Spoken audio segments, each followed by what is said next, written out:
Since 2001, 51 women have all been found murdered in the same way, with their bodies primarily dumped in 3 areas, most of the victims being sex workers with a history of drug use. Does this sound like the work of a serial killer?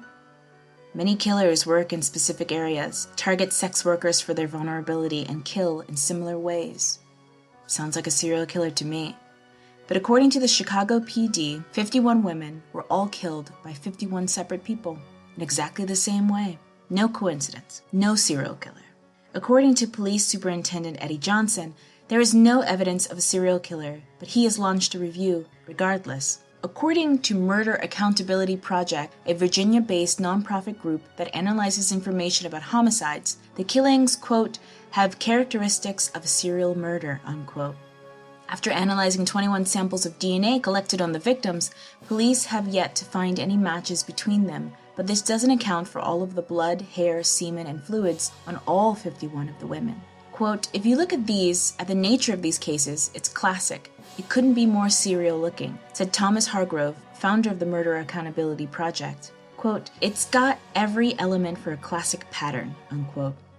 Hargrove goes on to say that the cases drop off in 2014 and pick back up in 2017, theorizing that the murderer was in jail at this time. Quote, overall, there are 3 killing fields, South Side, Far South Side, and Chicago's West Side, said Hargrove.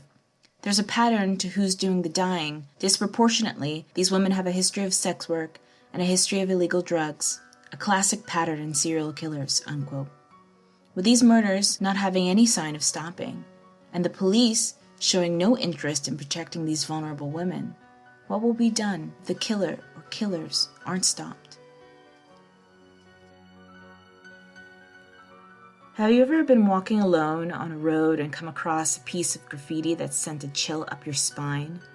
If you've ever walked alone and noticed you crossed a bridge with a smiley face on it, you might have been the potential victim of the smiley face killer. A theory was formed that a number of deaths of young men found in bodies of water across several Midwestern states from the late 90s to the 2010s were not suicides or accidents, but the actions of a killer or a group of killers, as evidenced by the presence of smiley face graffiti near the locations where the bodies were found. 3 people responsible for this theory are retired New York City detective Kevin Gannon and Anthony Duarte, and Dr. Lee Gilbertson, a criminal justice professor and gang expert at St. Cloud University. Gannon and Duarte reviewed evidence of 45 college-age males whose bodies were found in 11 states after leaving parties or bars where they were drinking. The victims mostly all fit a profile of athletic, popular, college-age white men, and recently to include mostly openly gay men. And about 30 of those young men have the drug GHB in their system.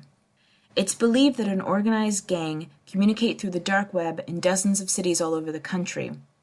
Quote, the level of sophistication of the group is a lot greater than we'd imagine, Gannon says. Now we know they communicate with each other on the dark web. We know there's surveillance and counter-surveillance. For 22 years, the smiley face investigations have been going on, but they still don't have the support of law enforcement, who think all these deaths are just drunk men who slip into rivers and drown while trying to urinate.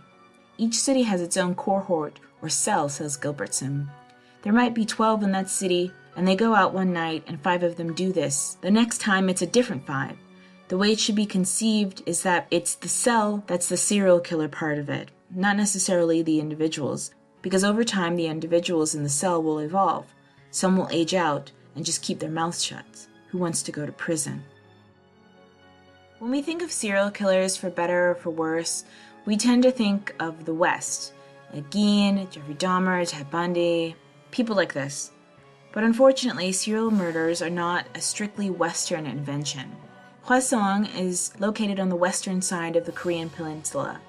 Known for its vast farmlands, its exports of honey, melons, and dairy, and currently being the future home of Universal Studios Korea. But for 4 years and 7 months, from 1986 to 1991, 10 women, ranging in age from 14 to 71, were killed in similar ways, gagged and strangled by their own clothing. One of the largest cases in Korean history to this day, Police suspected over 21,280 people. Unfortunately, the statute for limitations for the killings expired in 2006. But a recent murder in 2004 and the disappearance of 2 women near the area where the other women were killed makes people believe that the killer is not quite done yet. Believed to have killed 10 to 16 people over the period of 20 years and abandoned their bodies around the Ocean Parkway, there seems to be a killer in Long Island. Home to over 7 million people on a small island off the shore of New York State, 4 victims were found in December of 2010. 6 more remains were found in March and April of 2011. There was suspicion that it might be the work of a second killer, but in 2011 the police announced that it was the work of a single one.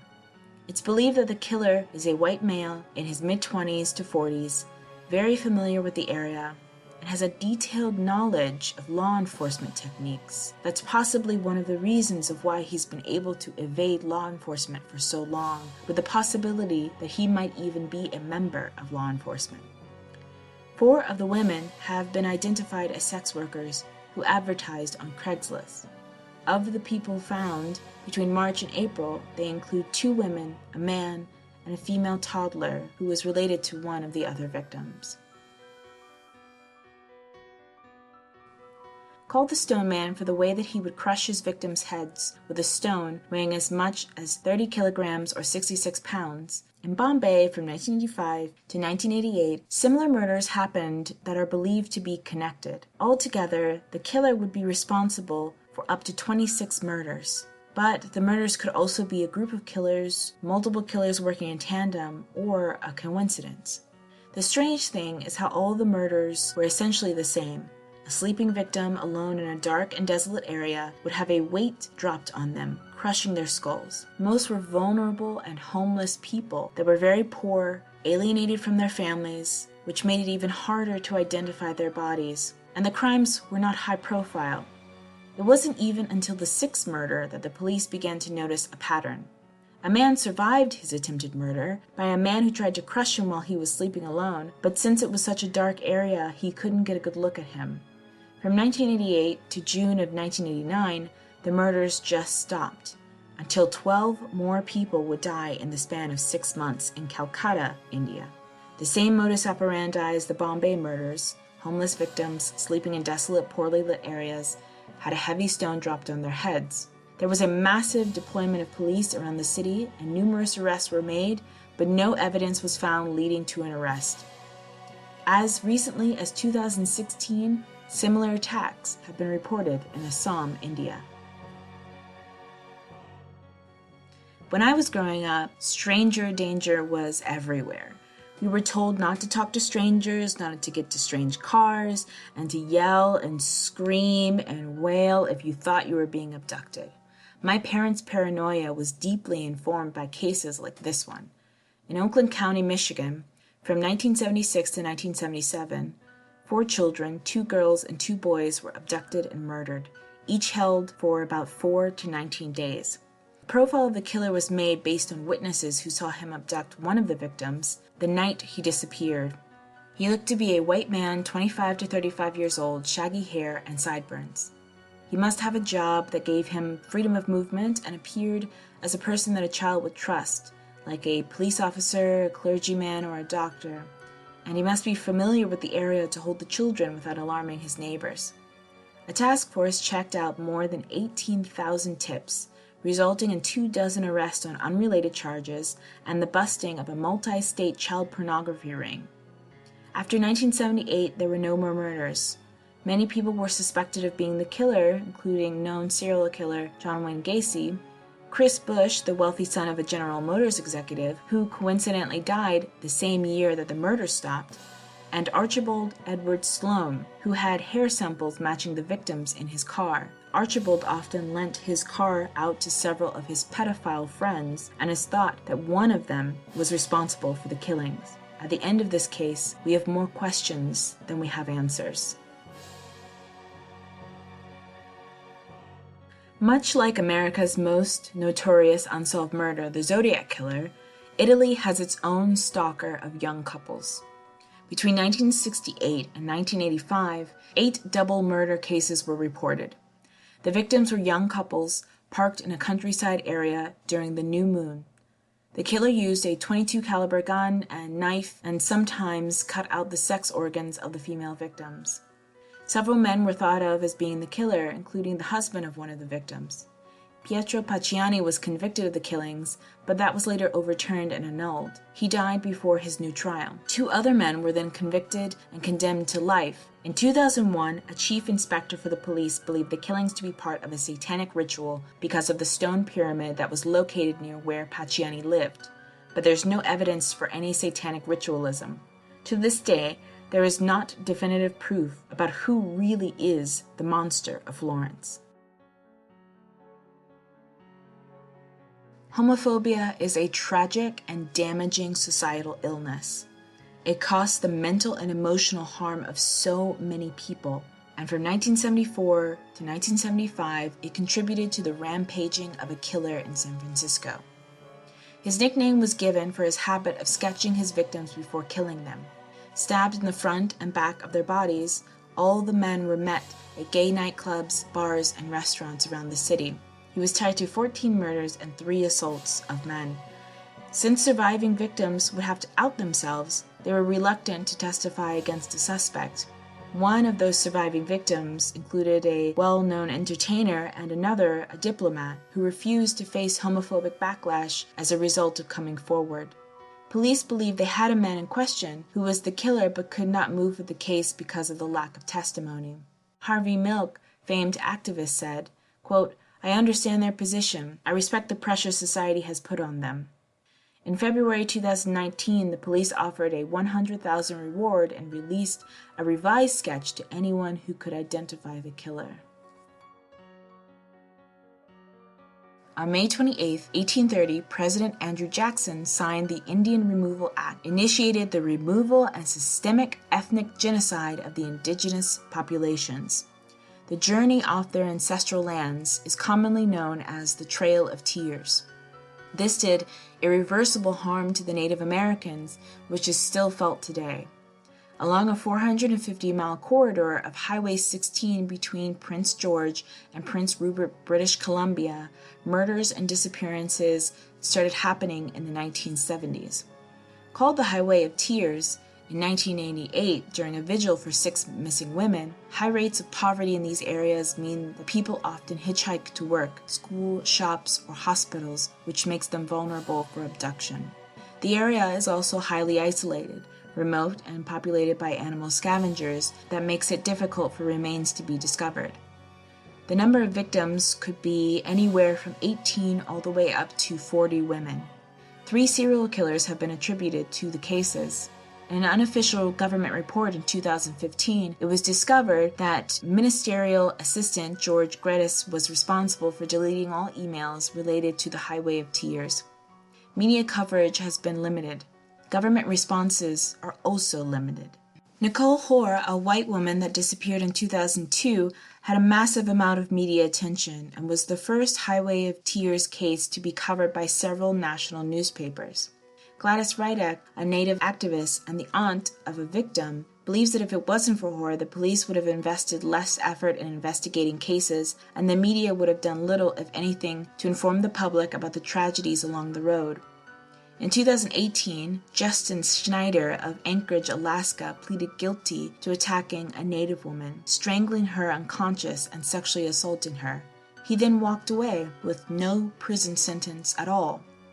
Prosecutor Andrew Granick said, quote, "But I would like the gentleman to be on notice that this is his one pass," unquote. Schneider said losing his job was punishment enough. According to the Justice Center for the University of Alaska, most perpetrators of violence against tribal men and women are white. And according to the Department of Justice, 84% of Native Americans and Alaskan women face violence. 56 have experienced sexual violence, and of that group, 90% was at the hands of a non-tribal man.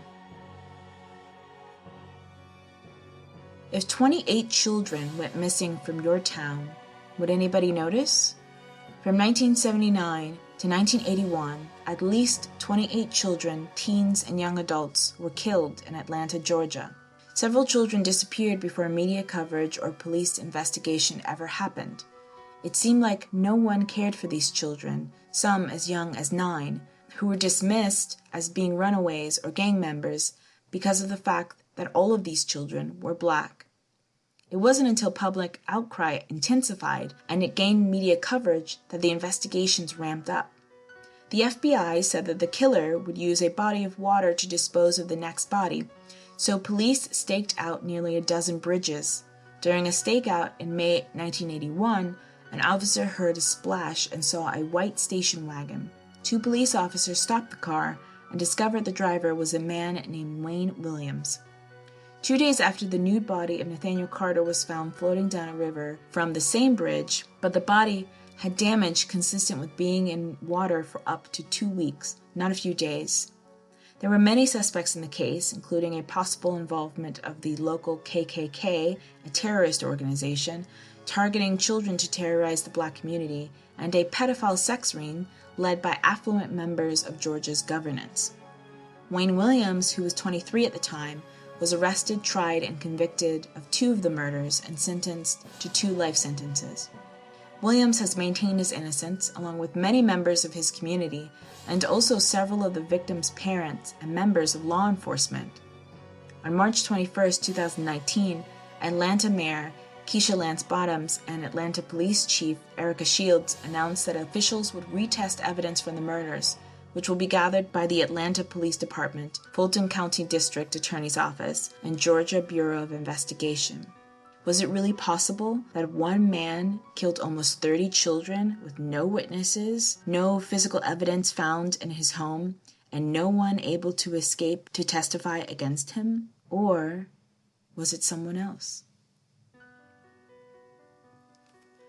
Thank you so much for listening to tonight's episode. I hope that it wasn't too traumatic for anybody.